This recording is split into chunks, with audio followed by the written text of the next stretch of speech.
Yeah. Well, it was a tough night. We Amarillo High had all the answers, and we had none, and they thoroughly outplayed us Friday night. So, uh, if you've got a good team, they'll bounce back. So we're going to find out how good we are. But I really expect our kids to play much better than they did Friday night. And we learned a lot of things, and we have a lot of things to work on if we want to get to where we want to get by the end of the season. And so that really, Amarillo High game really exposed some things. And so it'll be a slow process, but we're going to try to get a little better each week and see where we can end up. Tonight's game with Randall will be a big game in district. They're always one of our top rivals, and um, Coach Walthall does a great job with them. So it's going to be a really competitive game, and so again, we'll see our kids bounce back and how we play tonight.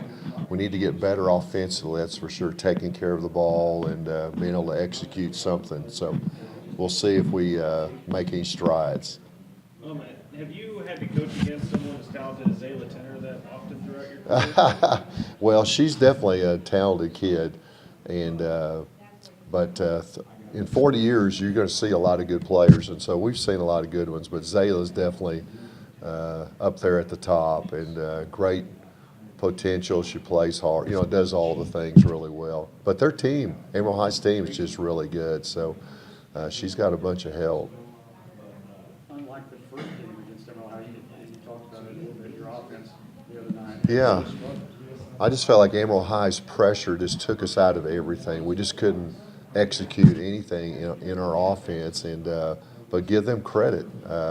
I thought that we would be able to handle that better, and we just the first time we played them, I guess things maybe went our way, and maybe we caught them on a bad night. But second time we played them, we just couldn't handle that defensive pressure, so that really took a toll. We just couldn't get any type of offense going, any type of rhythm going, and then it affected our free throw shooting. Everything was downhill, so that was a tough night. Not much fun to suffer through that. But we have some kids that are resilient, and I expect them to bounce back. So, again, a great test because Randall's one of the best teams in the district, so this will be a great test.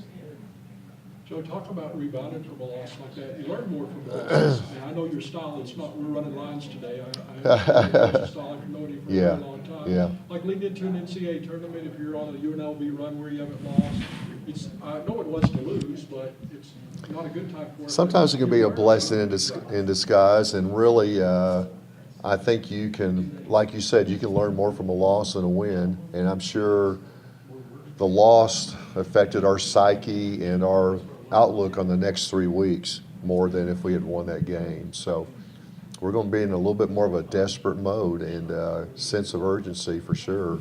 And we've got to iron some things out, or it's going to be a short playoff run. So we got to get better. But I think we can. So looking forward to it. What's the number one key tonight in Land Rams? I tell you, they have a great starting five. They're very talented. So defensively, we've got to do a good job of they have a great point guard that kind of gets it all set up, and then they can score at every position. So we've got to try to keep their point guard out of the lane, and I'd say probably contest shots, rebound would be huge on the defensive end. For us offensively, we've got to find some scoring, and so we've had balanced scoring throughout, just the Amarillo High thing. Nobody scored. So we got to go back to finding some kids that can put some points on the board for us. And so, yeah, scoring points, that's a pretty simple, basic thing, isn't it? But a lot of things lead into that. You got to get proper angles on passing, and you've got to sometimes make the extra pass. You got to be able to dribble the ball up and get it in the offense. A lot of things go into play. Use screens, and so we can improve in a lot of areas.